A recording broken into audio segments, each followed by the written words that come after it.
জুলাই অভ্যর্থনে চোখ হারানো 4 যুবকের বিষ পান, আর সেই 4 যুবকের চিকিৎসার পদক্ষেপ নিল বিএনপি। নিঃসন্দেহে একটি ভালো কাজ করেছে, কিন্তু কেন বিএনপির আজকের এই সময়ে এসে দায়িত্ব নিতে হবে? এটি তো হওয়ার কথা ছিল না। কেননা জুলাই স্মৃতি ফাউন্ডেশনে মোট 96.67 কোটি টাকা সহায়তা এসেছে। প্রায় 97 কোটি টাকা বা 100 কোটি টাকার মতো সহায়তা এসেছে।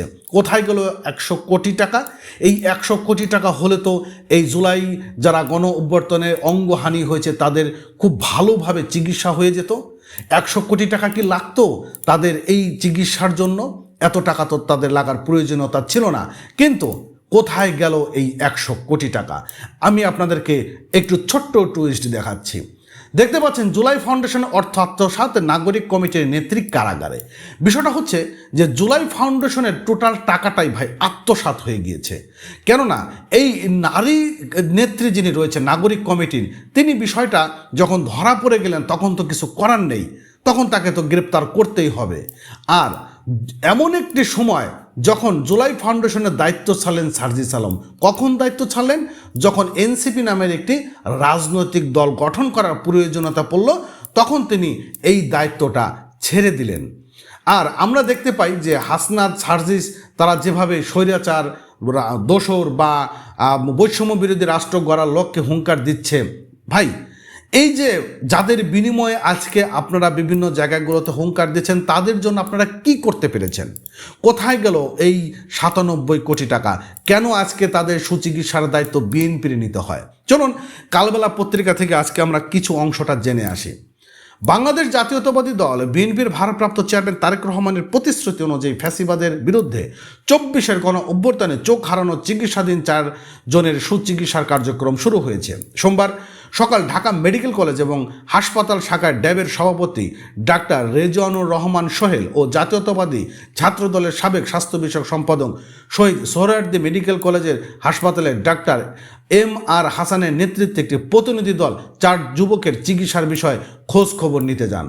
প্রতিনিধি দল যুবকের চিকিৎসা বিষয়ে তদারকি করেন এবং সংশ্লিষ্ট কর্তৃপক্ষের প্রয়োজনীয় আরও উন্নত ব্যবস্থার নির্দেশ দেন। এই সময় উপস্থিত ছিলেন জাতীয় চক্ষু বিজ্ঞান ইনস্টিটিউট এবং হাসপাতালের পরিচালক অধ্যাপক doctor খায়রুম Ahmed Chowdhury, Shaheed Suhrawardy medical college হাসপাতালের পরিচালক ডাক্তার মোহাম্মদ শফিকুর রহমান।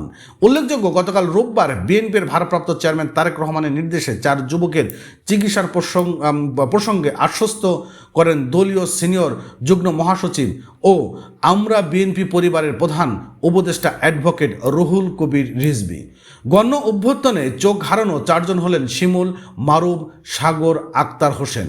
তো এই যে আজকে যাদের জীবনের বিনিময়ে, যাদের অঙ্গের বিনিময়ে আজকে আপনারা হেলিকপ্টারে চড়ছেন, যা আপনারা আজকে বড় বড় গাড়িতে চড়ছেন, বিভিন্ন প্রেসের সামনে এসে বড় বড় বক্তব্য দিচ্ছেন, কি করতে পেরেছেন এই যুবকদের বিষয়ে?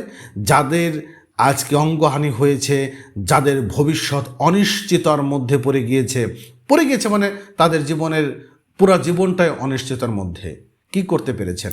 জুলাই ফাউন্ডেশনের অর্থ আত্মসাৎ, নারী গ্রেপ্তার, জুলাই ফাউন্ডেশনের দায়িত্ব ছাড়লেন সার্জিস আলম, শহীদ স্মৃতি ফাউন্ডেশনের প্রায় 97 কোটি টাকা সহায়তা। কোথায় গেল এই টাকা? ভালো থাকেন, মন্তব্যটি করবেন। এতক্ষণ সঙ্গে থাকার জন্য ধন্যবাদ।